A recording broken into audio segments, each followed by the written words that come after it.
Welcome back, everybody. This is Zach with New England Sports Talk, and today we are recapping the 2019 draft profile for Bol Bol. He's a 7'2", 225-pound freshman center out of Oregon, and this video came by request again by Ken Miles. So thanks again, Ken, for the recommendation on the video.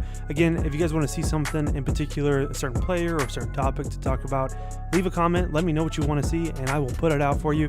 Might take a little bit of time to get it all ready and get it prepared. I want to make sure these are like perfect or as close to perfect as they can be before I put them out there. But if you have somebody you want me to review, just leave it in the comments and I'll get to it, and we'll get it reviewed, and let me know what you guys think about Bol Bol. But without further ado, let's just jump right in as usual, and we're going to start with his strengths. So being 7'2", he has an unbelievable strength, whether it's his wingspan, his actual height, whatever it is. He's just got unbelievable wingspan and unbelievable length as well.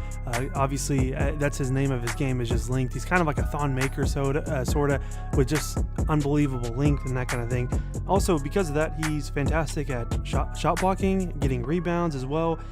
There's plenty of guys in the league that has fantastic length and have really turned that into being good shot blockers and good rebounders, like Rudy Gobert, and even some up-and-coming prospects as well too, whether it's Mo Bamba or Jared Allen, even Miles Turner as well too. These guys have unbelievable length, and there's going to be a spot for them. But not only that, can he not just rebound and block shots as a typical center should be able to do, but he's also good at three-point shooting as well too.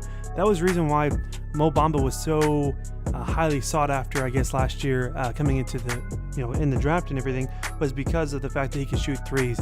And that's really intriguing as a big man who's over 7 feet tall, who can rebound, who can block shots, and can shoot threes. That's somebody that's going to get drafted a little bit earlier than maybe he was actually projected. He's one of the people that people are going to take earlier, maybe not the first 5 to 7 picks or anything like that, but he's definitely going to be a lottery pick. That's pretty obvious in my opinion.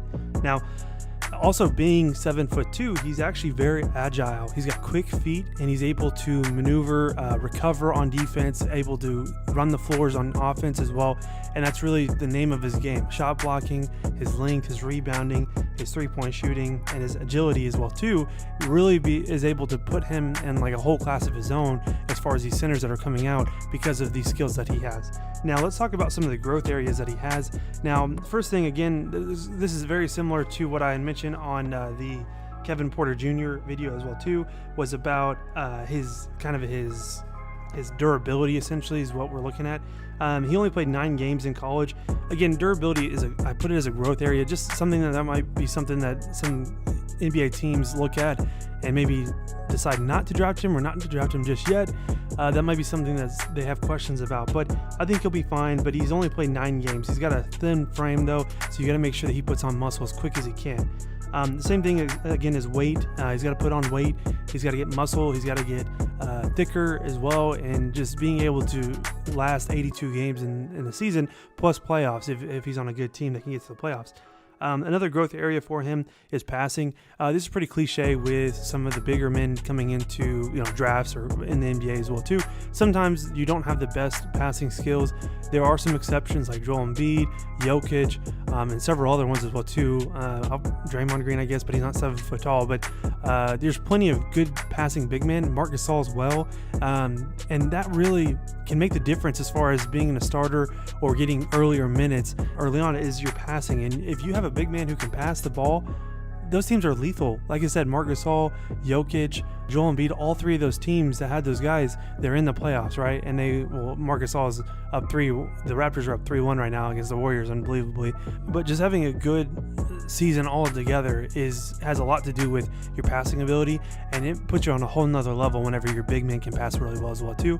That's why this is probably one of his bigger growth areas that he needs to really work on to be able to bring his game to the next level.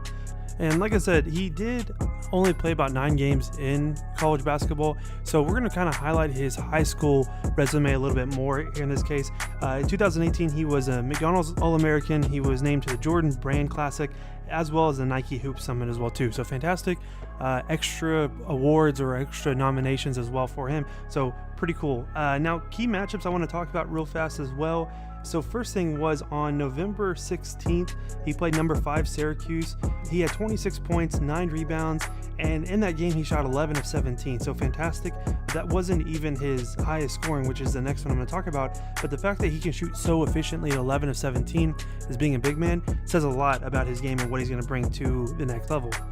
Now, on November 26th, about 10 days later, he played Texas Southern and put up 32 points, 11 rebounds, and 4 of 6 shooting from the three-point range. So got a double-double, and that was a season high in college's 32 points. It's a fantastic game, but again, he only played 9 games, so I wish we would have had a larger sample size to kind of draw off of, because I think he would have had a lot more games that are similar to the 32 and 11 game that he put up against Texas Southern.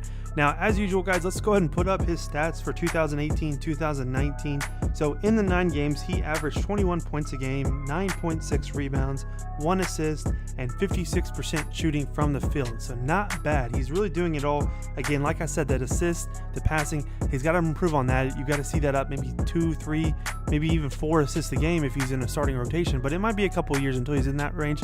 But the quickest way he can get to being a starter is his assists. Now, rebounds and points per game, I think that's going to carry over. Maybe he doesn't average 20 a game his rookie year, but he could be a guy that's averaging 20 and 10 a game basically in the NBA, which I mean, I think that's probably a really good ceiling for him as well. But I've got a better ceiling for him, and I've seen a lot of comparisons for this, guys. This isn't actually my comparison for him, but I've seen this so much where I can't put him with another guy. I can't think of it. Maybe his dad, he's going to kind of look similar to his dad, but I think a better three-point shooter for him.